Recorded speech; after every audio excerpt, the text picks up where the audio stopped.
results? So what I will say to them is to approach their innovation like a business and not like nonprofit, traditional nonprofit thinking.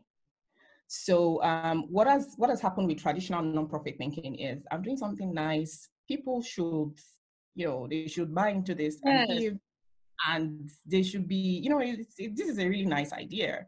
But that idea doesn't make for sustainability. It doesn't help you think big. It doesn't help you think scale. It doesn't help you think deepening impact. It just keeps you at a certain level of would I say service? We are providing certain things to people, relief kind of thinking. You're not, there's a certain kind of business thinking, that helps you to be aggressive about profit in a nonprofit. And that profit is impact. Okay, now. So there's a certain kind of thinking that helps you to be aggressive about profit in a nonprofit. And, that profit is your impact. So there's a certain kind of thinking that helps you to think impact strategy, and how am I going to deepen this impact? How am I going to scale this impact? With critical stakeholders, you have to demonstrate value. And that's the language that businesses understand, but nonprofits struggle with, like demonstrating value. They know that they are doing good things that everybody should be happy about, but that's not the language of connection. Businesses think in terms of value. They look at across their community, either of customers or investors, and they think how to demonstrate value to these people in such a way that they keep coming back and they are invested and they are helping the business to scale, to grow.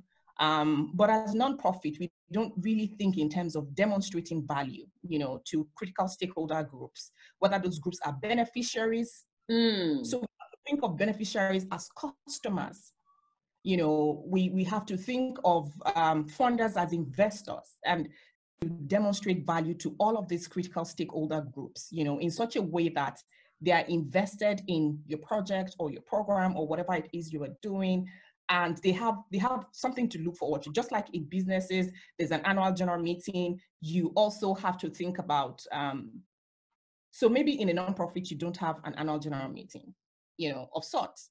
But you have to think about, if I were to have an annual general meeting, what would I present? Yes, would I be having with stakeholders, whether those stakeholders are beneficiaries, in this case, customers, or they are investors, in this case, funders, or they are volunteers or staff.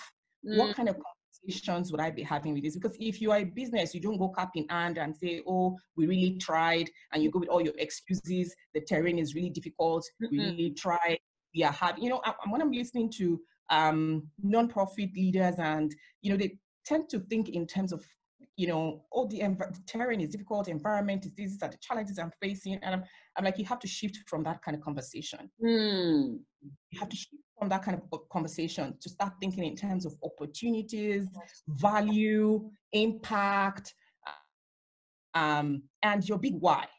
And every time that you meet with a potential stakeholders, that energy has to come through of the value that you are creating and why they should be invested in this.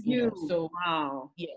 So if I were to meet, an early stage social entrepreneur, nonprofit leader, that's what I'll tell them. And I think it's really critical. Change your thinking, think like a business. In business, nobody listens to your excuses. People want to see results, and that's the only way they can be invested in what you're doing. Brilliant. Wow.